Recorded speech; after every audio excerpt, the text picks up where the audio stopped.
আল্লাহর রহমতে নাই। এই কিশোর গ্যাং বা কিশোর অপরাধ মুক্ত করার জন্য আমাদেরকে এই মসজিদকে শক্তিশালী করতে হবে, মসজিদকে শক্তিশালী করতে হবে, মুসল্লিদেরকে শক্তিশালী হতে হবে, ইমাম সাহেবকে শক্তিশালী হতে হবে। কারণ প্রত্যেক জুমায় যদি আমরা আগে আগে আসি, আর বিশেষ করে কোরআন এবং হাদিসের বাণী যদি আমরা সকলের কানে পৌঁছাইতে পারি, যুবক ভাইদের কানে পৌঁছাইতে পারি, এই যুবকগুলা যদি নামাজ নাও পড়ে, রোজা যদি নাও রাখে, অন্তত পক্ষে তারা কিশোর গ্যাংয়ের মতো অপরাধে যুক্ত হবে না, ঠিক কিনা? এর জন্য এই আওয়াজগুলো এখান থেকে তুলতে হবে।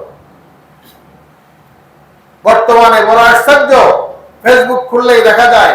কয়েকদিন আগে একটা ভিডিও দেখলাম, খুব মারাত্মক। কয়েকজন যুবক একটা যুবককে ধরছে, দুইজন দুই হাত দিয়ে ধরে আছে, আরেকজন অস্ত্র দিয়ে হাতগুলা তাজা দরফরা হাত কেটে ফেলতেছে। এক হাত কাটার পরে আরেক হাত কাটতেছে। কি ভয়ানক দৃশ্য! কি অপরাধ ছিল তাদের! অপরাধী হলে তাদেরকে বুঝাইতে হবে, কাউকে মেরে কোনোদিন ভালো বানানো যায় না। যদি ভালো বানাইতে হয়, একটাই পথ, তাকে বুঝান, তাকে খারাপ পরিবেশ থেকে নিয়ে আসেন, সরিয়ে নিয়ে আসেন, বুঝাই এনে ভালো পরিবেশে পাঠিয়ে দেন। তারা চিল্লায় পাঠিয়ে দেন, 4 মাস থেকে আসুক, ভালো পরিবেশ, মসজিদের পরিবেশ, দেখবেন অটোমেটিক আপনার সন্তানের মেধা মননশীল চেঞ্জ হয়ে যাবে। আপনি মনে করতেছেন যে ছেলেটা স্কুলেও পড়তেছে, আবার খারাপও আছে, আমি তারা চিল্লায় পাঠাবো, তাহলে তার স্কুল নষ্ট হবে। কিন্তু আপনার ছেলে যে কিশোর গ্যাংয়ের সাথে মিশছে, এরা যদি আপনি সেখান দিয়ে বাঁচানোর জন্য 4 মাস সময় একটা রেস্ট হাউসে না পাঠান, তাহলে এই ছাত্র ভালো থাকবে না, এই ছাত্র আরো মারাত্মক খারাপ হবে। এমনকি সে এক সময় আপনার জীবন নিয়েও টানাটানি করবে। এই জন্য কারো সন্তান যদি খারাপ থাকে, তাকে বুঝিয়ে শুনিয়ে তাকে আল্লাহ রাস্তায় পাঠিয়ে দেন।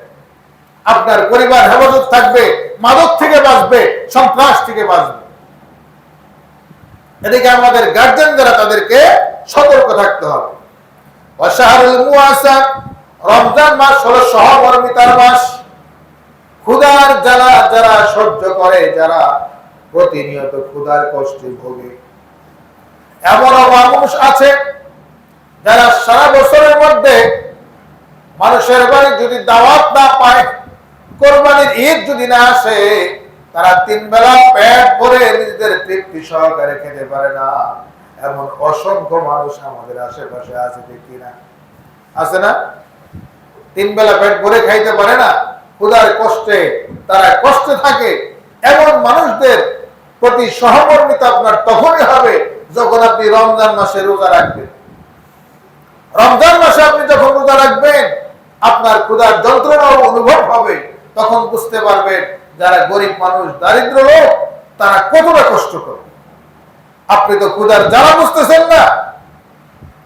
এই জন্য ক্ষুধার জ্বালা আল্লাহ পাক রব্বুল আলামিন বলেছেন, তোমরা রোজা রাখো, এতে করে তোমাদের আত্মশুদ্ধি হবে। তোমরা গরিবদের অবস্থা কিছুটা হলেও অনুধাবন করতে পারবে যে ক্ষুধার জ্বালা কতটা ভয়ঙ্কর, কতটা মারাত্মক। ওয়াশাহরু ইউজাদু ফীহি রিজকুল মুমিন, রমজান মাস এমন একটা মাস, যেই মাসের মধ্যে আল্লাহ পাক রব্বুল আলামিন ঈমানদারের রিজিক বাড়ায়া দেন। বলেন সুবহানাল্লাহ। অন্য 11 মাসের তুলনায় রমজান মাসে আমাদের খাবারের মধ্যে পুষ্টিকর খাবার বেশি থাকে না কম থাকে? বেশি থাকে না? বেশি থাকে। কারণ আল্লাহ পাক রব্বুল আলামিন এই রমজান মাসে মুমিনের রিজিক বাড়ায় দিয়েছে। ছোলার মধ্যে প্রচুর পুষ্টি, খেজুরের মধ্যে প্রচুর পুষ্টি, সারা বছর কয়জনে খায়? কিন্তু রমজান মাস আসলে সবাই চেষ্টা করে একটু খেজুর, একটু ছোলাবু, একটু দুধ খাওয়ার জন্য। এছাড়া বড় লোকদের তো আইটেমের অভাব নাই। এতগুলো আইটেম, বড় লোকেরা ইফতারিতে নিয়ে বসে, আপনার এক মুঠ করে যদি খাইতে চায়, ভাত খাওয়ার জায়গা থাকে না। কিন্তু গরিব যারা, তারাও মোটামুটি দেখা যায় রমজান মাসে অন্যান্য মাসের চেয়ে একটু ভালো খায়। কারণ আল্লাহ পাক এই মাসের মধ্যে রিজিকের মধ্যে বরকত দিয়ে দেন।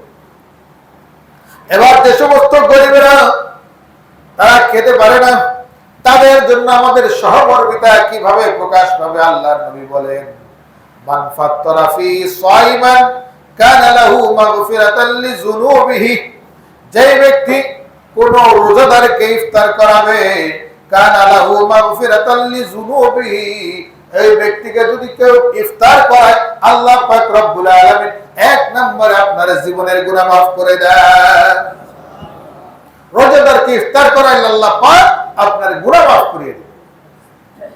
তো আলহামদুলিল্লাহ, আমাদের মসজিদের জন্য শুভ সংবাদ, রমজান মাস যে কয়দিন আছে আমি নাম ঘোষণা করব না, কারণ যারা দিতে পারে নাই তাদের তো কষ্ট লাগবে, সবারই তো আর দেওয়ার সামর্থ্য নাই। তো যাদের নাম লিস্টিতে আসছে আলহামদুলিল্লাহ, তাদের জন্য দোয়া করি। নাম প্রকাশ করার কি দরকার আছে? আমি দরকার মনে করি না, কারণ আল্লাহ পাক দেখতেছে যে আপনি ইফতার করাবেন। কাজে আমি নাম বলে আমি আপনাদেরকে যারা দিতে পারেনি তাদের মনে কষ্ট দিতে পারবো না। তো আপনারা ইনশাআল্লাহ আগামী 30 দিন রমজান প্রত্যেক দিনই ইফতারের ব্যবস্থা আপনাদের জন্য আছে। আপনাদের জন্য সকলকে দাওয়াত দেওয়া হলো, এই ঘুরি মসজিদে সকলেই এসে ইফতার করবেন। আশেপাশে যারা আছেন তারাও এসে ইফতার করবে, সবাইকে দাওয়াত দিলাম। আল্লাহর নবী আরো বলেন, কেউ যদি অপরকে ইফতার করে আল্লাহ পাক গুনাহ মাফ করে দেয়। ওয়া ইতকু রাকাবাতিহি মিনান নার, এবং আল্লাহ পাক রব্বুল আলামিন ইফতারের কারণে জাহান্নামের লিস্টি থেকে, জাহান্নামীদের লিস্টি থেকে নাম কেটে দেন। বলেন সুবহানাল্লাহ।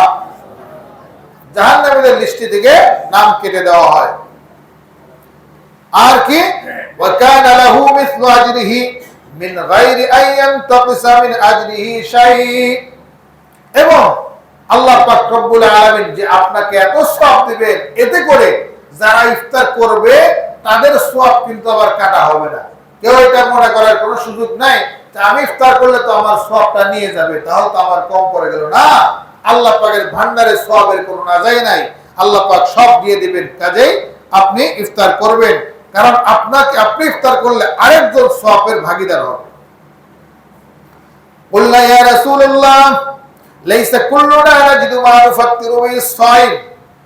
সাহাবায়ে কেরাম বলেন, ইয়া রাসূলুল্লাহ, আমাদের সবাই তো অপরকে ইফতার করার মতো যোগ্যতা রাখি না। আল্লাহর নবী বলেন, ইউদিল্লাহু হাদা সাওয়াবা মান ফাত্তারা সাইমান আলা মালকাতি লাবানিন। যে ব্যক্তি কোন মানুষকে এক ঢোক দুধ পান করাবে, আও তামরাতিন, অথবা একটা খেজুর পান করে ইফতার করাবে, আও শারবাতিন মিন মা, অথবা তাকে একটু পানি পান করালো, এক গ্লাস পানি পান করাইলো, যে ব্যক্তি এতটুকু ইফতারি করাবে আল্লাহ পাক রব্বুল আলামিন তাকেও মাফ করে দিবেন, জাহান্নামের লিস্টে থেকে তার নাম কেটে দিবেন। ওয়ামান আশবা সাইমান, আর যে ব্যক্তি কোন রোজাদারকে পরিতৃপ্ত করবে, অর্থাৎ পেট ভরাইয়া ইফতার করাবে, যেটাকে আমরা রোজদাইরা বলি আর কি। অনেকে রোজদাইরারও অনেক ফায়দা, কারণ পেট ভরে যদি আপনি ইফতারি করান, কাউকে খানা খাওয়ান, আল্লাহর নবী বলেন, সাকাহুল্লাহু মিন হাউজি শারবাতান, তাকে আল্লাহ পাক হাউজে কাউসারে পানি পান করাবেন। লা ইয়াজমু হাত্তা ইয়াদখুলাল জান্নাহ, যেই পানি একবার পান করলে জান্নাতে যাওয়ার আগ পর্যন্ত তার কোনো পিপাসাই হবে না। বলেন সুবহানাল্লাহ। ওয়া হুয়া শাহরুন আউয়ালুহু রাহমাহ, এই রমজান মাসটাকে 3 ভাগে ভাগ করা হয়েছে। আউয়ালুহু রাহমাহ, প্রথম 10 দিন হলো রহমতের 10 দিন। ওয়া আওসাতুহু মাগফিরা, মাঝখানের 10 দিন হলো মাগফিরাতের 10 দিন। ওয়া আখিরুহু ইতকুম মিনান নার, আর শেষের 10 দিন হলো আপনার ইতকুম মিনান নার, নাজাতের 10 দিন। ওয়া মান খাফফাফা আন মামলুকিহি ফীহি গাফারাল্লাহু লাহু আ'তাকাহু মিনান নার। আর এই রমজান মাসে আমরা আরেকটা কাজ করব, সেটা হলো আমাদের যারা অধীনস্থ আছে, শ্রমিক আছে, কষ্ট করে যারা আমাদের কামলা দেয়, আমাদের বিভিন্ন কাজ করে দেয়, তাদের পরিশ্রমকে হালকা করে দেবে। যদি তাদের পরিশ্রমকে হালকা করে দেন, তাহলে আল্লাহ পাক রব্বুল আলামিন এর বিনিময়ে আপনাকে মাফ করে দিবে এবং জাহান্নাম থেকে আপনাকে মুক্তি দিয়ে দিবেন। আল্লাহ পাক রব্বুল আলামিন এই হাদিস অনুসারে আমাদেরকে আমল করার তৌফিক দান করেন। সকলে বলেন আমিন। ওয়া আখিরু দাওয়ানা আলহামদুলিল্লাহি রাব্বিল আলামিন। আমরা যারা সুন্নাত পড়ি সুন্নাত